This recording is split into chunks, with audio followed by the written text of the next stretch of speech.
urgency really tends to work well, okay? It also depends on what kind of business you want to run. Do you want to run a volume-based business? Do you want to run a quality-based business, okay? If you are a volume-based business, pay-per-click can make sense, but you better have one heck of a promotion that you're actually running, and that promotion better be beating anybody else who's running any kind of ads. Otherwise, you're just wasting money.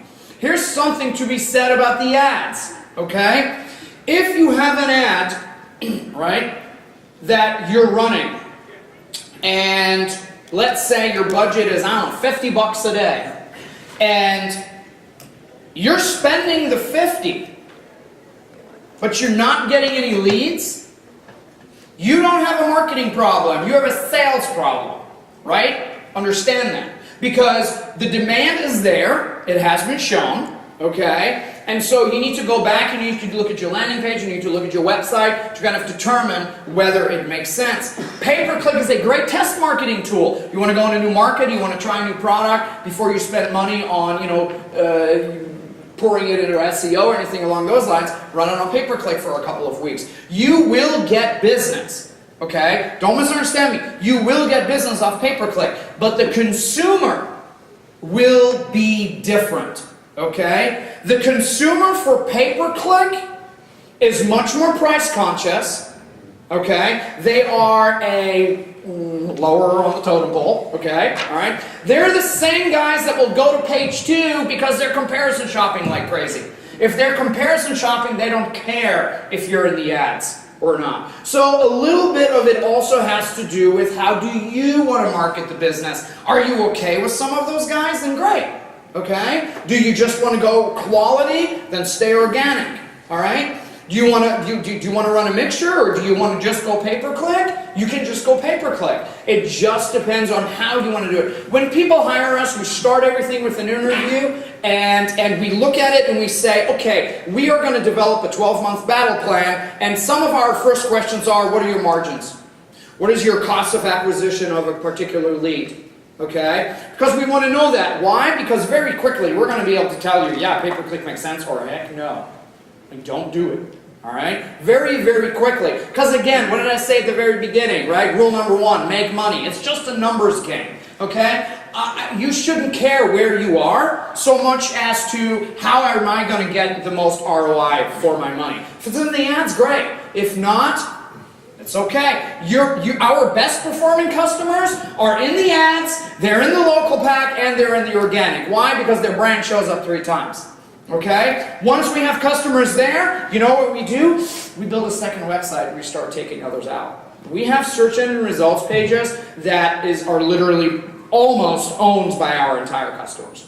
Okay? Because they have 3, 4, 5 different websites, lead generation sites that are just driving it, and the end user doesn't know any difference, right?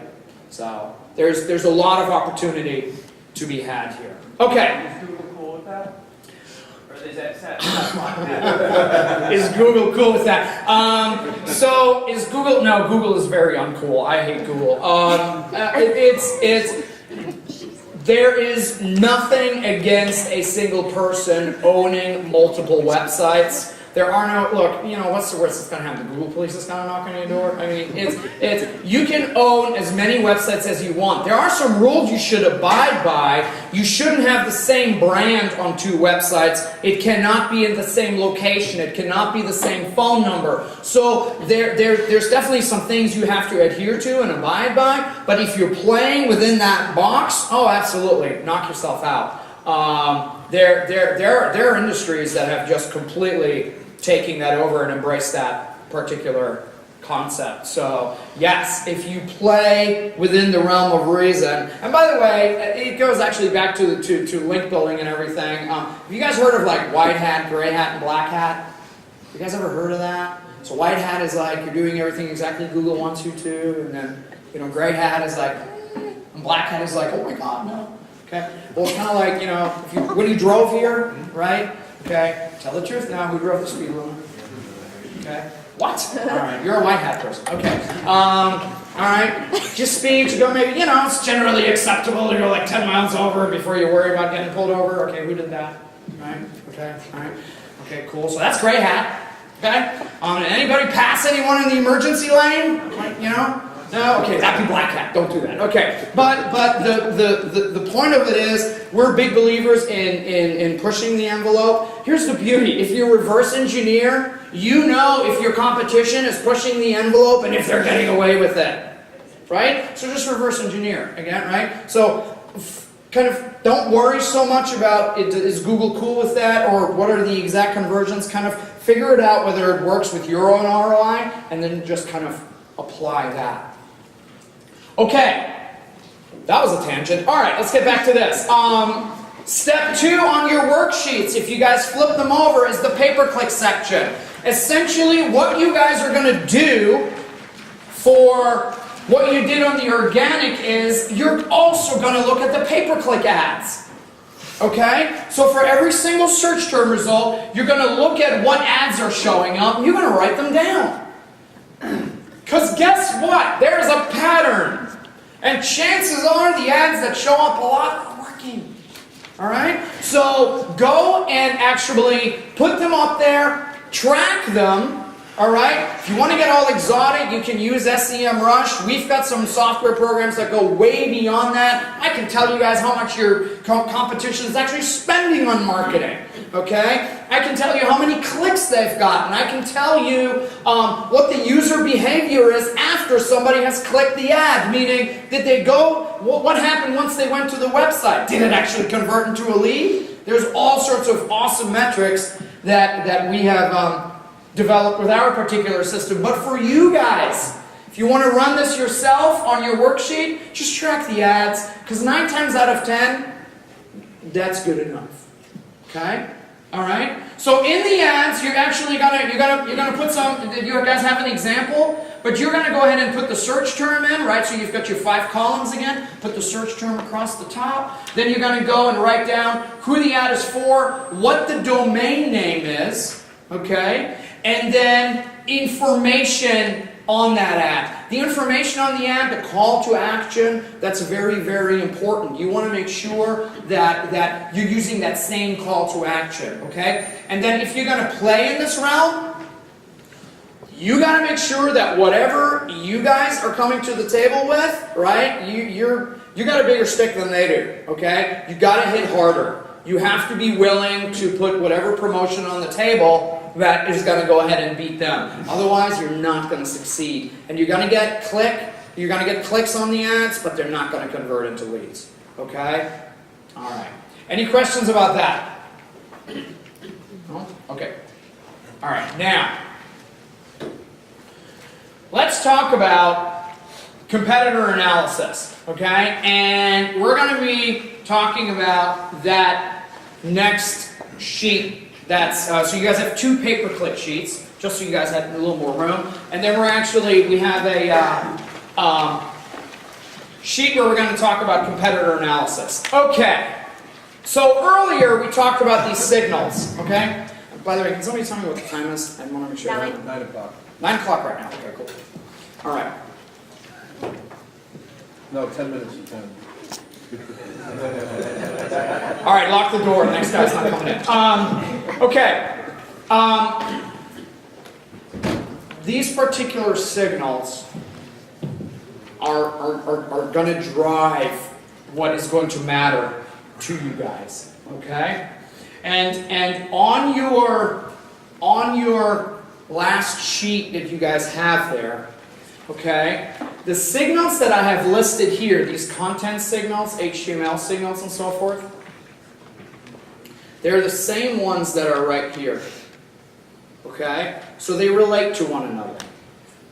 Alright? So you have content signal right here, you have HTML quality signals, okay? So they're all represented right here. Okay? And you guys are going to fill this out, and you actually have to fill this out per particular keyword, okay? So this part is a little labor intensive, but trust me, it's worth its weight in gold, okay? So here's the deal. Let's talk about this a little bit more. Content. You want to look at how much content your competition is driving, okay? there are two core concepts. Right? So what we're doing right now, by the way, just so you guys know, is we're talking about these little red things, right? Okay?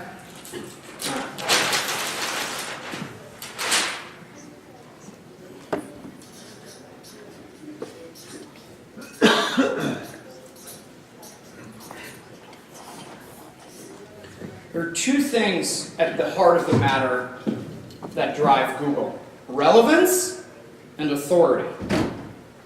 Okay?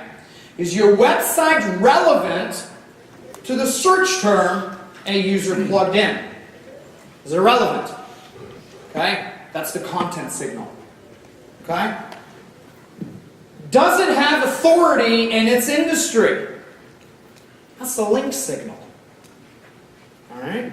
We're going to get into that here in 1 second. So, when we are looking at our competitors, alright, and I know content can be a daunting task, you guys want to see how much content your competition is churning out.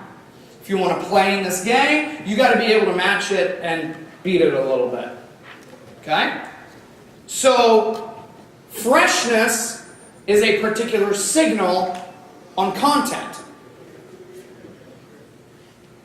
HTML. HTML is the way the website is coded. Alright? You guys aren't really going to be that concerned about it, other than the fact that I'm telling you, if your HTML code is more than... This thing's driving me crazy, I'm shutting it off. Is more than... I've had almost all the Red Bull, so you guys should be able to hear me. If your website is more than 3 years old, that code is too old. Okay? And if you're running a website like a Joomla, a Drupal, or a WordPress, you're just begging to be hacked. And by the way, if you're going to get hacked, it's going to screw you with Google. Because they know you got hacked, and they're going to think you're not on the ball, and they're going to drop you. Okay? Don't get hacked. Okay? Don't. So, really, if you have a webmaster, if you have a web designer, or a brother, or cousin, whatever, they do it. Okay? Just make sure that your HTML code is up to date. Architecture, your architecture signal. This is where the Google Analytics or mouse flow really comes in. You want to see how people are moving through your website. Okay? It doesn't take a long time to look at this, maybe 5 minutes a month. Just see how people are flowing through it.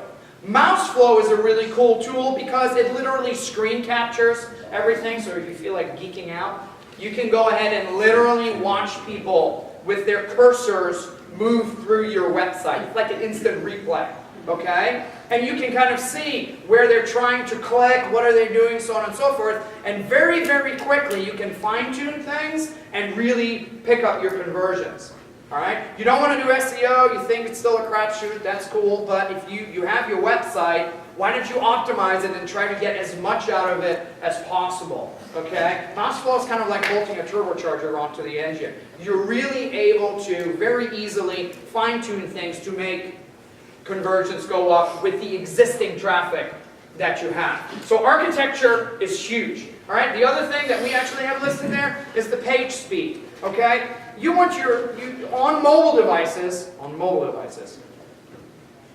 when they're not on your Wi-Fi network, okay? On mobile devices, you want your page to load within 2.5 to 3 seconds, okay? All right. No big pictures, okay? Put your videos on specific pages. Make sure that there isn't, all the superfluous code. If you have anybody have a WordPress site or a Joomla or Drupal site or anything like that, No? Okay. Go ask. Otherwise, there's a great little website out there called builtwith.com. All right? You can simply go there, punch in your domain name, and it'll tell you. But the reason why it's so important is those systems that are like your builder systems, even like your Squarespaces and some of these out-of-the-box builders, they're horrible when it comes to site speed. Okay? They're also a great way to signal to Google that I'm being super cheap and I only want to pay 29 bucks for my website. How can you expect Google to go ahead and take you serious when the next guy that might be ranking really, really high, spend $2 grand on it? Okay? Google knows that. They know by the kind of site it is, whether you actually invested money in it or not. All right, page speed, big. All right, domain signal. Probably one of the biggest ones here is registration, the length. You also want to pay attention to how, if you've had the domain name for a long time, don't get rid of it. There's value behind that domain name. Register it out for a minimum of 3 years. And then you can also set it up so that the particular URLs that you have, meaning the pages on your site, the address, the links at the top, you always want to keep those the same, especially when you go and develop a new site. Yes?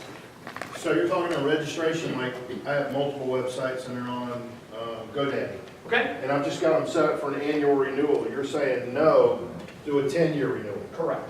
Okay. Absolutely. Yeah. Is that a big factor? It's one of the factors that we have seen. You're not going to take a website from page 3 to page 1 with that, right? But it is one of the signals that is very easily to control. You guys just make a small investment, then you forget about it. But at the same time, yes, we have seen